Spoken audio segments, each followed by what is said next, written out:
Hey, welcome everybody. So I was muted and missed all of that. I apologize.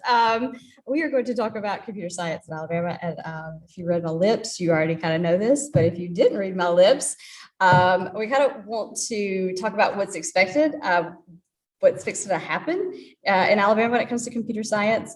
We also are going to kind of look at why it's important. We know that kids, the earlier they learn computer science, the least likely they are to form stereotypes and to actually see that it's fun, it's not scary. So we kind of have some plans in place to help you with that. We're going to want a lot of feedback for this. So if you have any questions, please put them in the chat. I'll be glad to answer them. There's also a form at the end that will hopefully get some feedback from you as well. The link to this slideshow is at the bottom. It's a bit.ly link, and it will send you straight to this, and you can use this as a resource at any time. So my name is Amanda Dykes. I am the computer science specialist for the Alabama State Department. And so kind of my job is to make sure that computer science is becoming part of all of the schools in the state. It's been kind of a fun job, but I do have a background in educational technology. That's what my degrees are in. And before that, I was a tech coach. And in that world, I was teaching middle school and elementary. Middle school is kind of more my thing, but I did teach elementary for a few years. And when I was a tech coach, the position was dissolved, and I went back into the classroom and became a computer science teacher and kind of fell in love with this. So I was really excited when this position became open, and that when I got it, and I could actually kind of help this movement that I have, believed in for so long. So my email is on here. If you have any questions about anything that we cover, please feel free to email me. I might not answer today, but tomorrow I'll be watching it and definitely try to get back with you as soon as I can. So we'll kind of talk about the history of computer science in Alabama. I won't spend too much time on this, but I kind of want you to see where we're coming from. So in 2017, Governor Kay Ivey started the CS Advisory Council. And the goal was to figure out where we were with computer science. We knew that this was a huge workforce need, and we didn't have enough people to fill these positions. And so most states were moving in this direction, looking for computer science. So she developed the CS Advisory Council.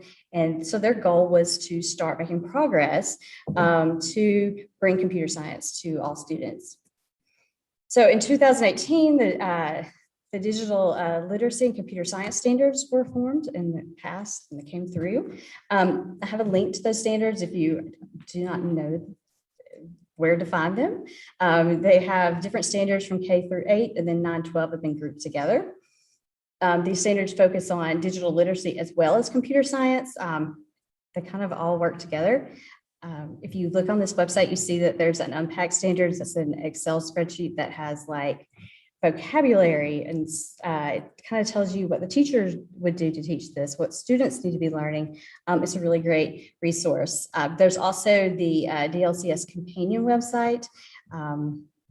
See if I can pull that open. So here's that website. It has a lot of resources as well.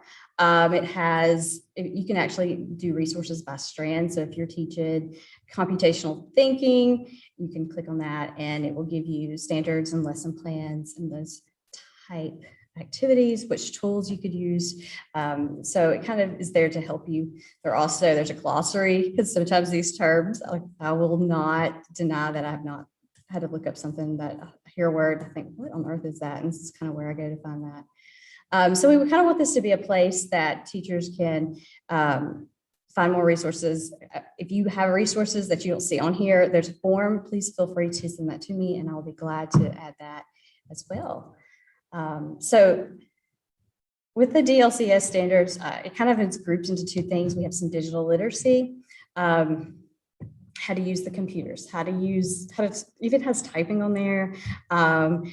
you're having good digital citizenship. So that's part of it. And then there's the other part that's the computer science. And that's the part that has the computational thinking and the data part.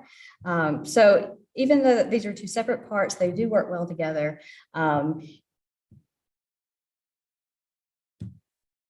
So then in 2019, the Computer Science Act was passed.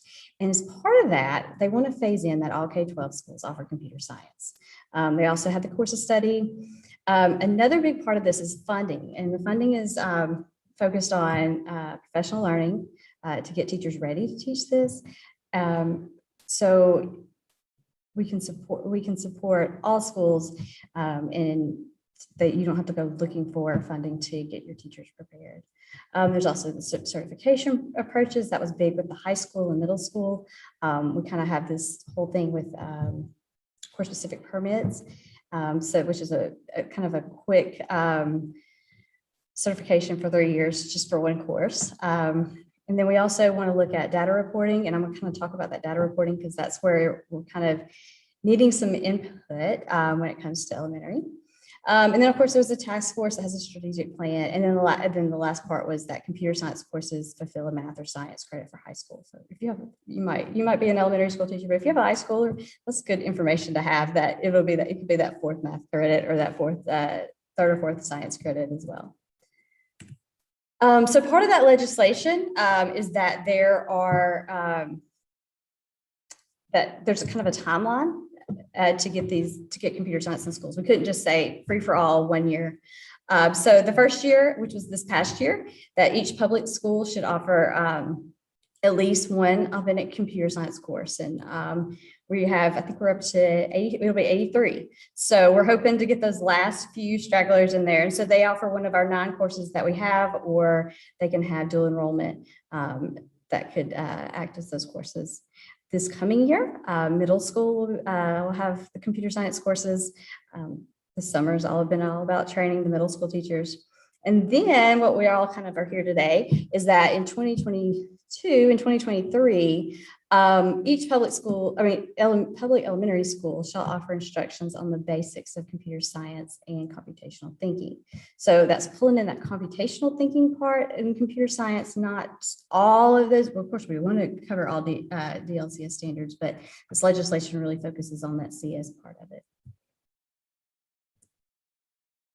So another part of that legislation is the data. So here's where it gets kind of murky, I guess, when it comes to elementary schools. So one part of the data we get is like who are the people we're paying professional to do professional development. They got to send in all of their information.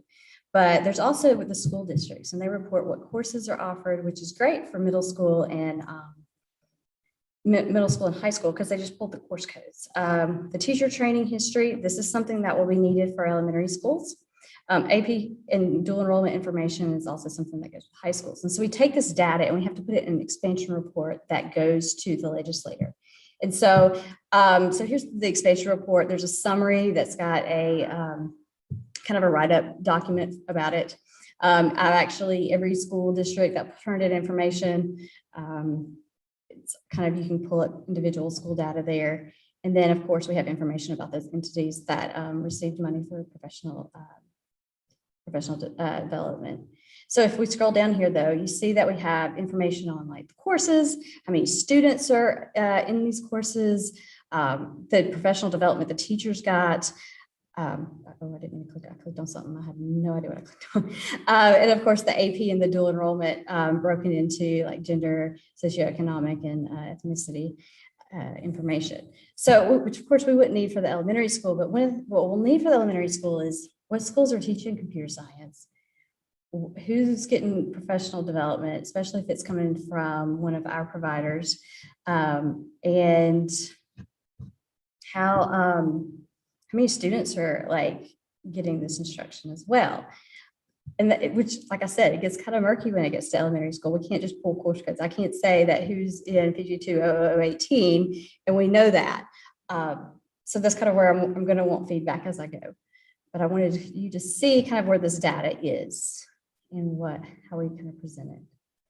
So this CS in elementary, this part that's coming up in 2022, 2023, what is required? So this is straight from the legislation, except I put the word RN because it was part of another sentence, but it says courses that teach computer science for elementary school are integrated into other content areas. So this is part of the everyday stuff that goes into the classroom.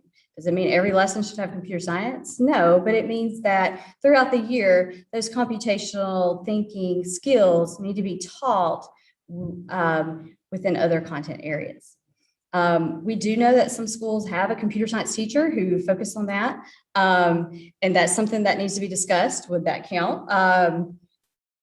Is it being integrated, or, are we having both? If we're having both, and we know that that course teaches every student in the school, then we know that it's kind of being covered. But this is kind of where the legislation is. So the elementary focus is on that computational thinking part of the DLCS that looks at algorithms. It looks at a little bit of data collection, looks at, let's see if I can click on it. Yeah. So I'll show you an example. So 3rd grade, here's kind of the standards that are overarching standards, and then we come in here and it's abstraction. They can use numbers or letters to represent information in another form. Roman numerals, that's not as scary as thinking about building code. People don't realize that they use abstractions and algorithms throughout their lessons anyway. So we just make sure that when we do this, that we're realizing that what are we teaching? We're using that vocabulary. Predict outcomes. And if you notice on this website, if you click the inside, it'll tell you like the students will, here's some vocabulary, here's kind of some knowledge and some skills that would be known. So this big computational thinking section is where we really want computer science to come from. We don't want to sit them down on code.org, well, not code.org, but hour of code and let them make a robot move around in a circle. We want them to be able to make a flow chart. We want them to create an algorithm. We want them to predict what's going to happen with that algorithm.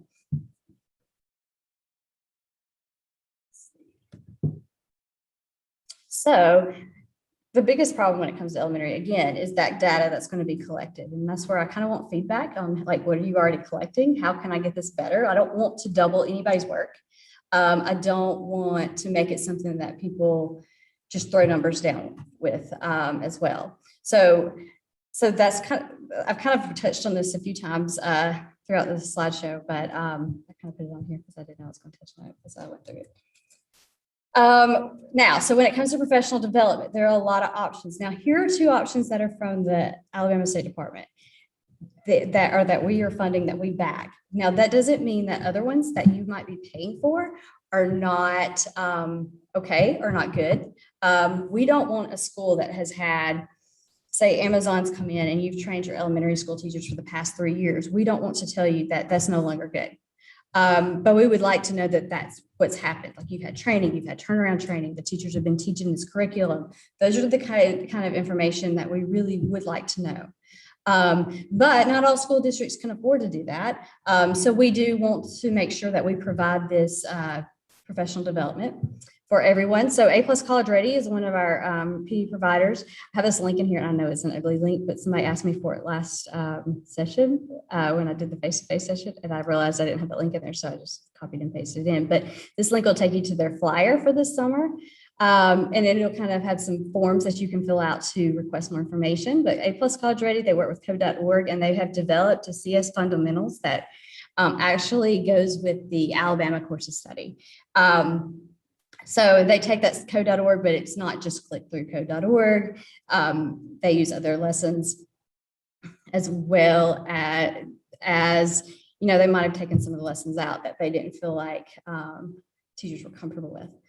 There's also a day 2 that they have this year started developing, and it's wonderful. If you've already taken day 1, they actually have a form you can fill out to take day 2. And so day 2 will actually focuses on integration. So before, it was talking about, okay, what is computer science?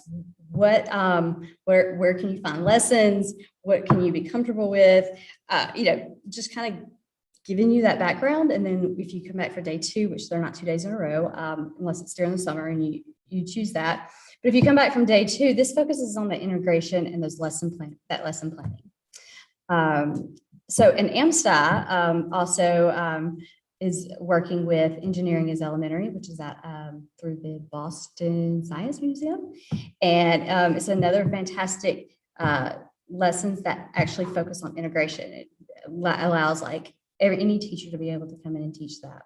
I really like both of these because a teacher does not have to be a computer science genius to know how to do this. They can learn it with the kids and work from work with them to learn more.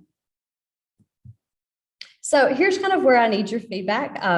My email is at the front of the slideshow, and I'll have it again at the end. So if you just want to email me this stuff, if you want to put something in the chat, please do, and I'll be glad to. I would love to record what you have, what feedback you have, and of course answer questions.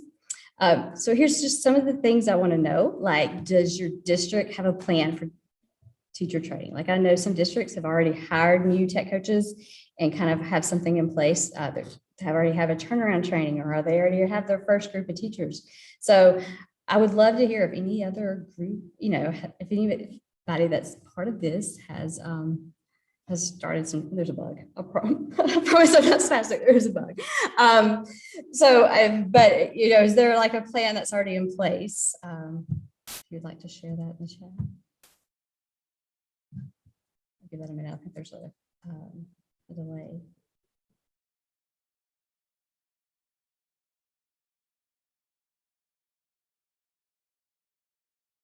We'll go to the next question. If there is one, we can always like combine them. So the next question is like, so if you might already have a plan for PD, but would you have a plan for collecting data? Like, there was a school I talked to earlier today, and they have these sheets for the principals to do walkthroughs that are looking for computer science. The tech, I know when I was a tech coach, my tech plan had a lot of the stuff that we could have asked these questions in. So I would love to hear, kind of what you're already collecting. What data. We really just don't want every single elementary school teacher in the state of Alabama to send me a lesson plan. Like, that's, we're good. So how are you, do like, if you're using Tinker, do you download the student statistics? If you're using code.org, you can actually download like what students have done what, how many hours they've spent on this. So those type things, if you're already doing that, we could collect that data, and that could be, we could have open-ended questions. How do you know the students are doing this, and those type things? Who's collecting this data? Is it the tech coaches? Is it all on the tech coaches? Is it all on the principals? Is it on the the elementary curriculum people? That's, one of those questions we would love to hear back from as we start developing this plan. And of course, what curriculum and PD options are you considering? I gave you 2, and those are the ones that that we kind of back. That doesn't mean the others aren't great. So I would love to hear what others that people are using. I'd love to see it in action, and that way nobody can question it. So, if you're using Amazon and it's working really well, and we can see what the curriculum looks like, there's no way to argue against doing that if you're already invested in it. And then of course, I would love to know how I can help. I do not want to dump this on a bunch of teachers, and I can handle it. I can handle a lot of work. I can handle things like an extra load. I don't want to put a lot on our tech coaches and our elementary coordinators and our principals and our teachers. We do not want teachers to get frustrated and want to quit because of this. I want it to be the easiest as possible. And so I would love to hear how, we can make this easy. How can we make the data collection easy? How can we make the training easy, the turnaround training as easy as possible? Part of like CS Foundations or CS Fundamentals, they'll actually come into the school and do it just for your teachers if that's what you need. So what else can we make it easier? That's one thing we want to know what we can do as well. So there's a form in here. If you could fill out the form, that would give me direct feedback. Really and truly, as I start developing my plan over the next year to get teachers ready for this, to get the data collection ready for this, to get the information out about this. My starting point is going to be, I really want it to be this forum. I want it to be the feedback from you guys that are in the schools, that are in the trenches, that are doing this every day. I haven't been in school in a year. Most of us haven't been in school in a year because we had COVID, but a year and a half, I've been here. So, I do understand that there are tons of stuff going on, but I would love to hear what you already have in place, what kind of plans you have, any suggestions, because if you're already collecting data, if you're already doing this, those suggestions are going to be great for me when it comes to developing these plans and developing these forms to get different types of data.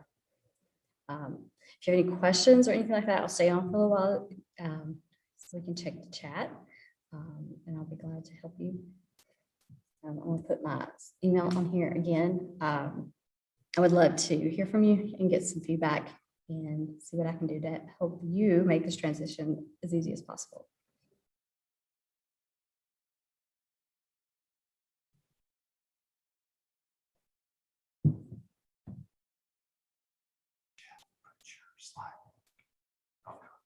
Okay.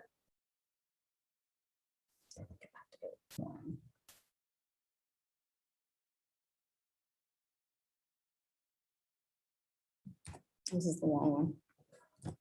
Oh, that's really long.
Thank you to all who joined. Yeah, and like I said, you have my email. If you have any questions, please feel free to send them my way.